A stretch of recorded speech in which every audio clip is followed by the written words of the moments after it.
আসসালামু আলাইকুম। শুরু করছি নগদ জনপদের খবর। আপনাদের সাথে আছি আমি শারমিন সাজ্জাদ।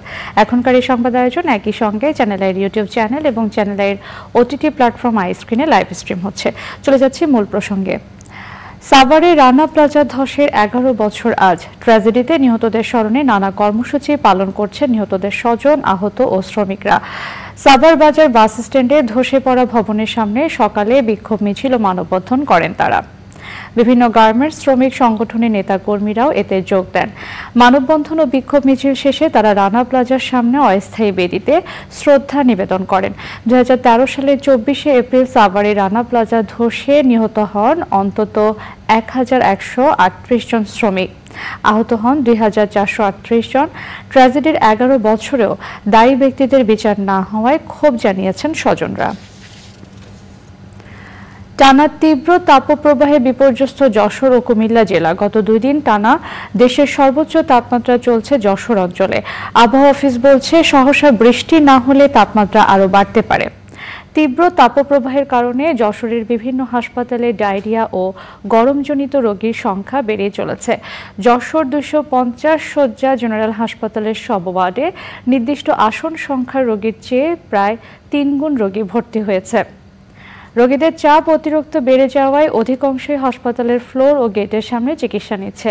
কুমিল্লা মেডিকেল কলেজ হাসপাতালে ভর্তি হয়েছে ধারণ ক্ষমতার 3 গুণ বেশি শিশু রোগী। হাসপাতালের শিশু ওয়ার্ডে 40টি সিটের বিপরীতে ভর্তি হয়েছে 121 জন শিশু।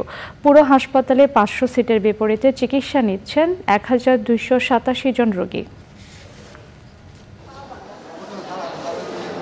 আজকে রোগীর সংখ্যা 1241 জন এবং আমাদের মূলত শিশু ওয়ার্ড সেখানে 50 বেডের আমাদের সংস্থান আছে।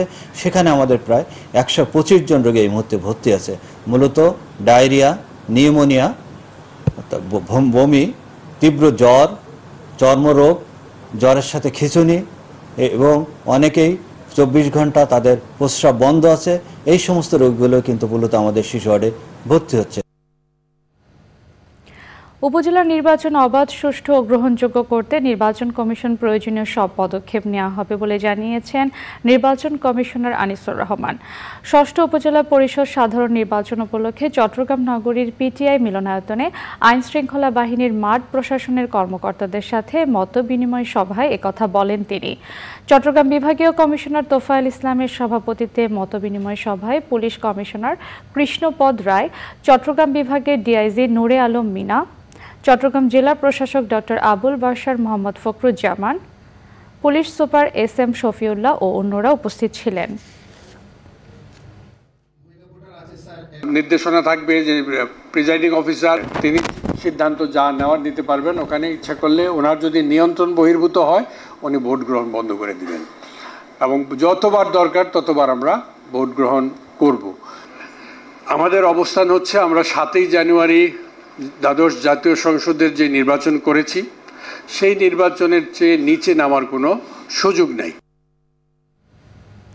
নওগাঁর মহাদেবপুরে হাজার হাজার তালগাছ রোপণ করে দৃষ্টান্ত স্থাপন করেছেন ভীম পাহাড় নামের এক ব্যক্তি।